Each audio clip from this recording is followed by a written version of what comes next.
What's up, everyone? Kevin Oak here. Just getting into another video with some audio commentary over my training from the last week. Currently, just an update. I think I'm now 10 weeks out from competition. I'm doing a local meet, RPS competition. The plan was to do squat only, but I'll probably be able to do full meet, it's looking like, since I can now bench again. Speaking about bench, I'm now doing close grip bench, which is helping me just because of I have an impingement in my left shoulder. So my external rotation is very difficult. It's very bad at this point. It's what screwed me up for my last competition. So yeah, Jeff actually told me that I should go close grip and just tuck my elbows a lot, and it worked. To put that in layman's terms, not really explaining it very well, but yeah. Basically, I've been going closer grip.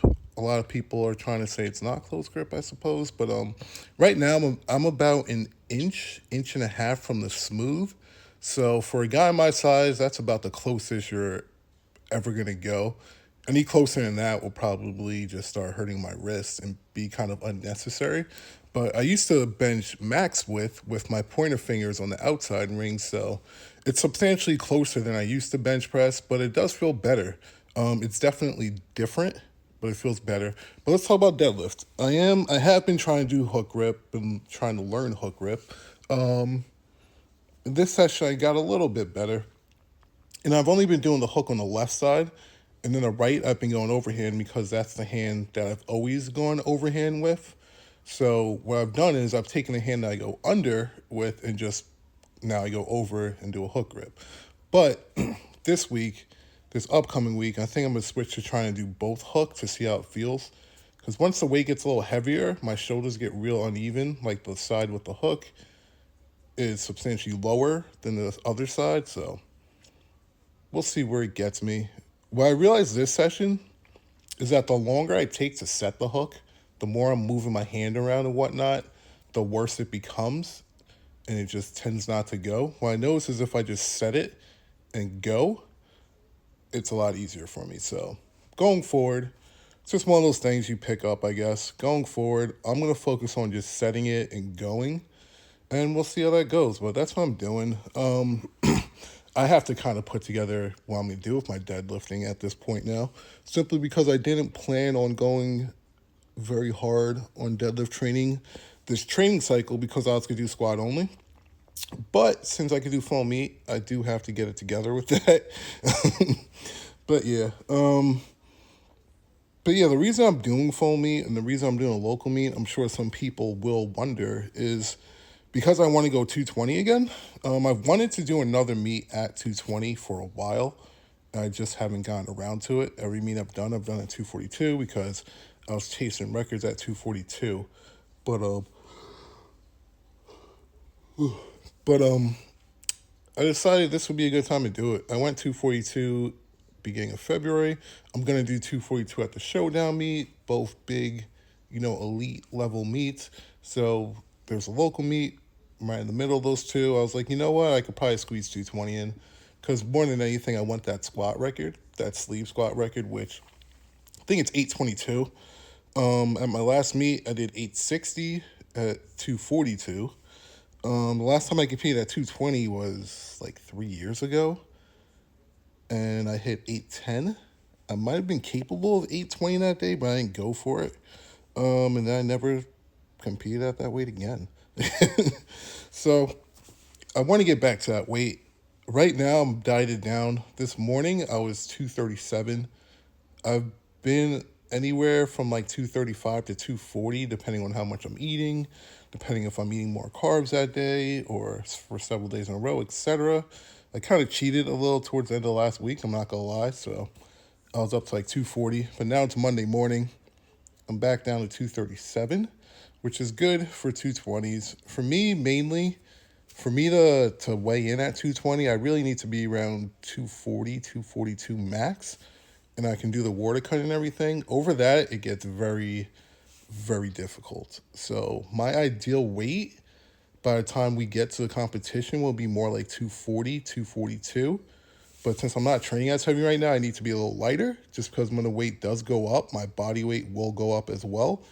to accommodate it. So I'm hoping to stay around like 236, 237. This morning I'm 237. And we'll see how it goes. But here's some of the close grip bench press. And it felt good. It's a different type of tension in your lats that I'm trying to get used to. Obviously the range of motion feels a bit longer, but I'm getting used to it. It actually feels better than my regular grip would. Obviously it does now because of shoulder issues, but in general, it just feels better. The tension I'm keeping feels better.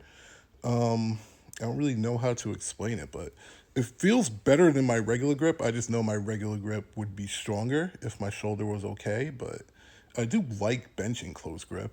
But we'll see where it can get. I've never gone very long doing it. I've done close grip blocks before, and I think the heaviest I ever got to was like 460ish. So this week I hit 475 with a little bit of struggle at lockout, but I knew I was probably good for another, 10, 15 pounds probably. I probably could have hit 490, but it's only my second bench session coming back when I didn't bench for 6 weeks. So last week I hit 440, this week 475. Next week, I don't think I'm going to go heavier. I might not even close grip because I really don't want to beat my shoulder up too much too early. So we'll see, but I'm pretty confident in this. I'm confident I'll be back over 500 with close grip.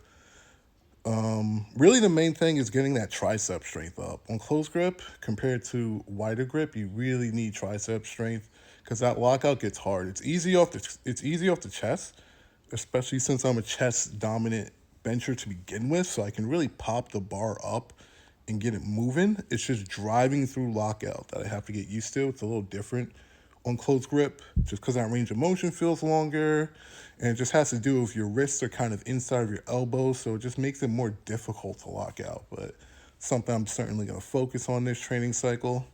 But the third training day of the week, and I've only been doing 3 days a week, I decided to do SSB front squats mainly because on my deadlift day I did stiff leg deadlifts, and stiff leg deadlifts are the hardest thing for me to recover from. So since I'm going to try to work on a little more posterior chain strength, the beginning of this training cycle, and probably in the next, 2-3 weeks or so, it'll just be better for me on my squat days to go with like an SSB front squat instead of a back squat, which will just make my recovery that much longer because the rate takes me forever to recover from stiff leg deadlifts to begin with. So we'll see how it goes, but I'm probably gonna try to pair front squats with stiff leg deadlifts for the next few weeks, just because it'll help my recovery overall. If I try to do stiff leg deadlifts and back squats each week, I'll just get beat up really fast, and the work will just go to nothing, and it'll end up being kind of pointless. And I will say these front squats did not feel good. I'm not gonna lie. Usually SSB front squats feel great for me, but since my competition, which was 5 weeks ago, 6 weeks ago, I forget how long. I want to say 5 weeks ago, 6 weeks. Oh, I think 5 weeks ago. I forget when the competition was, but I've only squatted one other time since competition, so my squat is definitely not peaked to say the least right now. And I was definitely still a little sore from doing stiff leg deadlifts as I normally would be. So yeah, these felt a little rough. Just didn't feel any bounce in my legs mainly. But that's how it goes. It's not a big deal. Not something I'm worried about. I'm more worried about working my posterior chain on the deadlift days than working squats right now. Squats I'll pick up the second half of the training cycle, leading more into the meet. But right now it's easier for me to chain posterior chain strength and just get, just work on my weaknesses when I'm this far out. So yeah, we'll see. We'll see how things continue. I'm gonna try not to really go heavy. I probably shouldn't have even hit 680 to be honest, because there's just no reason to go that heavy. And when you're trying to fit 3 meets in 1 year, you really have to kind of pick your points where you don't want to be peaked all year. You don't want to be lifting heavy all year because you'll just get really beat up. So you really have to focus on those times where you don't need to go heavy, basically not going heavy during those times. So I'm trying to keep the weight lower.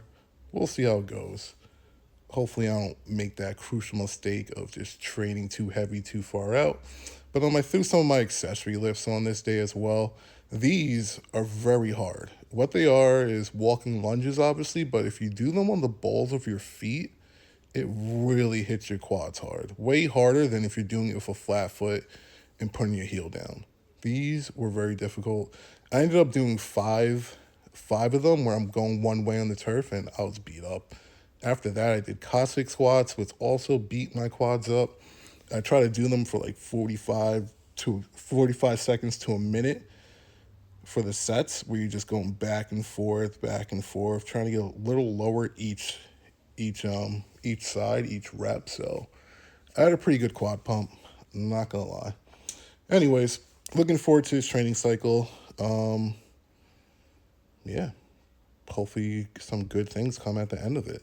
That's really all I can say. New barbell commission gear, which I'm wearing right here, is dropping soon. Of course, I'll put some more announcements up about that, but that's it for right now.